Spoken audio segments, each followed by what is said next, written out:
After using the iPhone 17 Pro for a little bit, here's what actually matters to me as a normal, somewhat creative person, and what doesn't. This one's across the board with all the newer iPhones, the iOS 26 update, specifically for the camera. It's way cleaner, less clutter, all the things you need to change right at your fingertips. I love it. Small details, big improvement. The 48 megapixel triple sensor setup. So all three of these lenses are now 48 megapixels, which is awesome and satisfying. Tons of flexibility for reframing and cropping in. You get these additional optical quality zoom options, 2 times from the main camera and now 8 times from the telephoto. That's great, but because these are basically cropping in from the 48 megapixel sensors, the maximum photo resolution when using these zoom options is back down to 12 megapixels. But if you want those full high resolution pure optic photos, stick to the 0.5 ultra wide, the 1 times main camera, and the 4 times telephoto lens. And for video, it can still get a bit weird when switching between lenses. If I'm trying to use the telephoto lens in lower light conditions, it'll still try to keep using the main camera because that's the better one for low light, and just digitally zoom in rather than switching over to the telephoto lens. And for that, I'll use the Final Cut camera app because the lens you choose is the one it's gonna actually use. And then you can adjust ISO and everything to get the dark moody look you want without that ugly digital zoom blurriness that the default camera tries to do on you. Now, because all these are 48 megapixel sensors, you can take advantage of the 24 megapixel fusion photos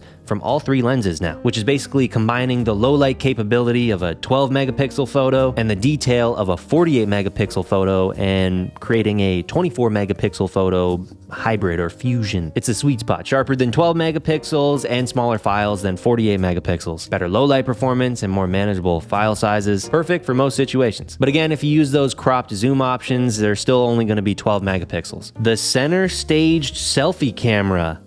I love this thing. So they made the selfie camera sensor square now, which lets you hold the phone vertical and still get horizontal video. I think this is super useful for vlogging. Bit more incognito in public. It just looks like you're on a FaceTime call or something, holding it vertical, but you're capturing some vlog footage. And also great for group selfies without having to hold your phone awkwardly. You can still hold it vertical and get all the people you want in there. Probably one of the coolest features to me with this whole 17 lineup. You're getting 4K 120 video again. It's a nice to have. Not an everyday thing, but when you do want it, it's cool. So this year got a pretty big boost in battery size. So this thing has great battery life and super fast performance with the A19 Pro chip, combined with the new vapor chamber thermal design. I'm not getting any overheating, and it's kept pretty cool even during 4K recordings.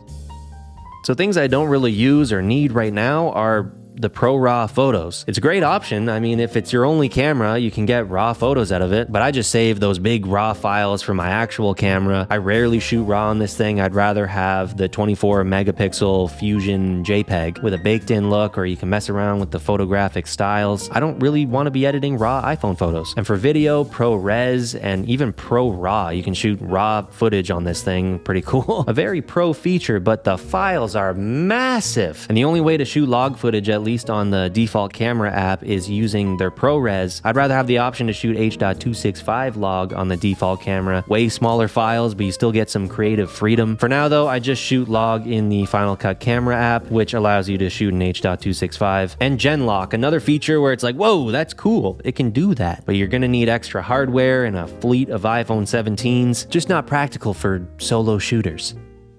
Here's the thing, the baseline iPhone 17 now has most of what I care about. Fast performance with the A19 chip, still decent battery life, USB-C even if it is USB 2 speeds, a ProMotion adaptive refresh display. It now has a 120 Hz screen, that's amazing, with 3000 nits of peak brightness. It has the center stage selfie camera. It has a 48 megapixel ultra wide camera. It has a 48 megapixel main camera with a 2 times optical zoom, 4K 60, which is plenty for most of the time. Action mode, and like I said, you can shoot log footage with the Final Cut camera app. So the difference between the iPhone 17 and the 17 Pro are truly pro niche features like USB 3 transfer speeds, 4K 120, ProRes RAW video, Pro RAW photos, a LiDAR scanner, which does help with some work I do, and of course it's got that 48 megapixel telephoto lens. So the things I would actually miss leaving this thing would be the bigger battery and the new thermal design. I do love the 48 megapixel telephoto lens. Just having a telephoto lens in general is great. 4K 120 for occasional B-roll or whatever. The LiDAR scanner for some of my work. Oh, and the orange. That's pretty funky.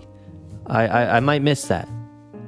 So the iPhone 17 Pro is the best iPhone I've ever used, but not by much anymore. For filmmakers who live in ProRes log or raw video, they're ripping raw photos all the time or using SSDs, the Pro makes sense. Or just someone who simply uses their phone a lot for work, or you're gaming, scrolling, emailing, browsing, and you just want the fastest, smoothest performance, the longest battery, the best cooling. It also makes sense for the upgrade. For everyone else, the regular iPhone 17, even though I haven't used it, seems to cover 95% of the experience for way less. Thank you so much for watching, and I'll see you in the next one.